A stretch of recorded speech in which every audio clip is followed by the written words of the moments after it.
Bonjour à tous, aujourd'hui je vous parle de Fantastic Fabric, un jeu de collection et de placement de dés de Joseph Chen et Justin Faulkner, illustré par Joseph Chen.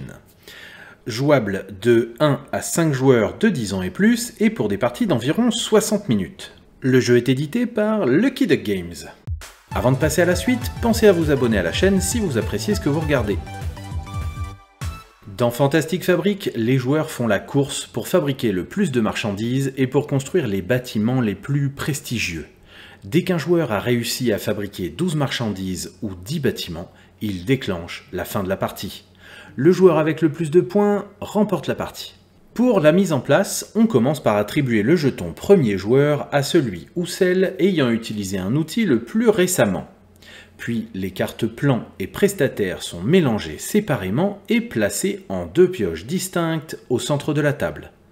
Chaque joueur choisit une couleur et reçoit 4 dés de sa couleur, un plateau siège social, une aide de jeu, 4 cartes plans au hasard et un jeton métal et 2 jetons énergie.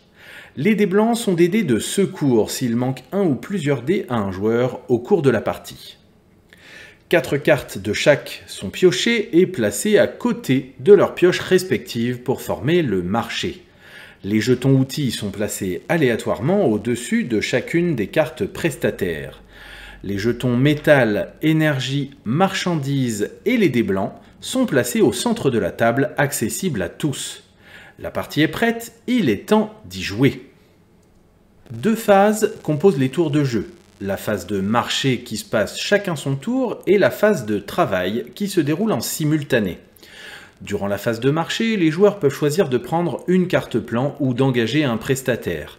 Dans les 2 cas, ils piochent une des 4 cartes du marché. Les cartes plans sont gratuites.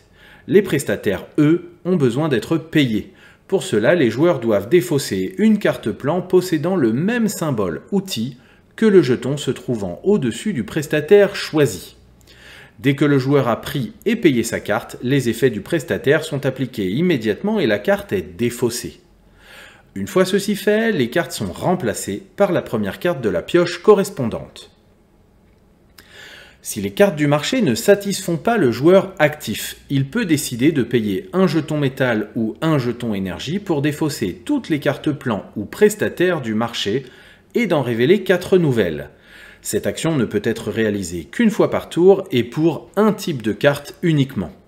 Dès que tous les joueurs ont effectué leur phase de marché, la phase de travail commence. J'indiquais juste avant que cette phase se joue en simultané.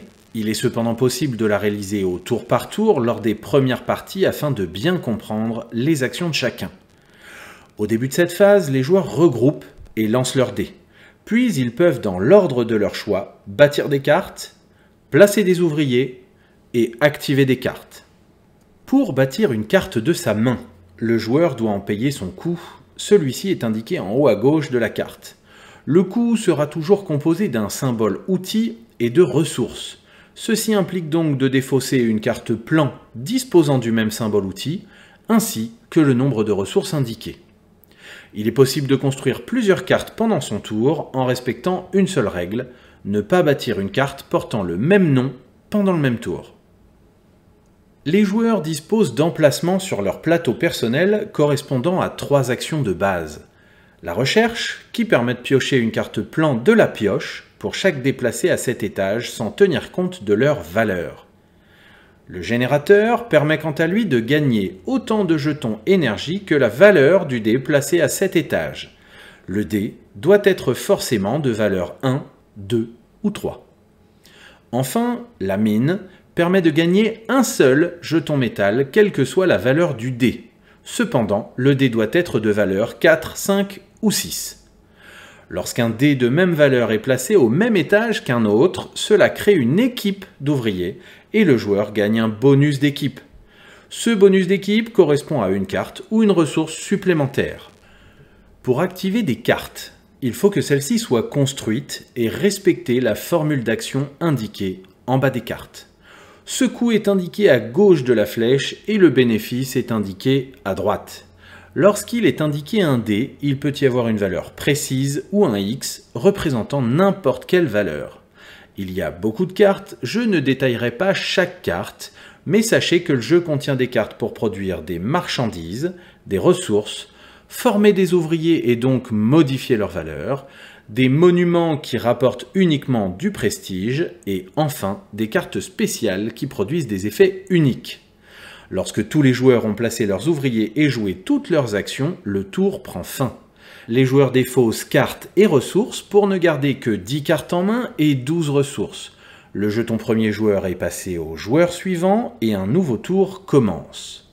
La fin de la partie est déclenchée lorsqu'un joueur a produit 12 marchandises ou plus, ou qu'il a bâti 10 bâtiments ou plus.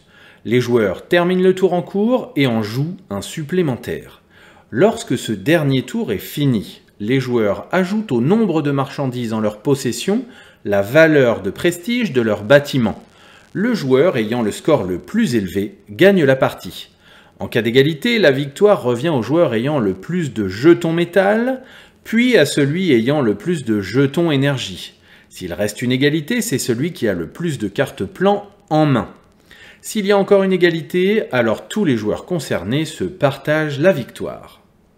Fantastic Fabric est un jeu de placement d'ouvriers et de collection sympathique, bien qu'il ne révolutionne pas le genre. Il est agréable et plutôt rapide à jouer, une fois que les symboles sont assimilés par tous les joueurs. Le jeu est très accessible et permet de s'amuser avec des joueurs n'ayant pas trop l'habitude de ce type de mécanique. Je dois encore tester les 2 extensions que j'ai reçues avec le jeu, je tenterai de vous en dire plus une fois que j'y aurai joué.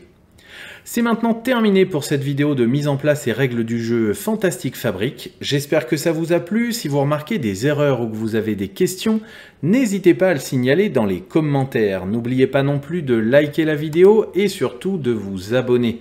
Maintenant, c'est à vous d'y jouer.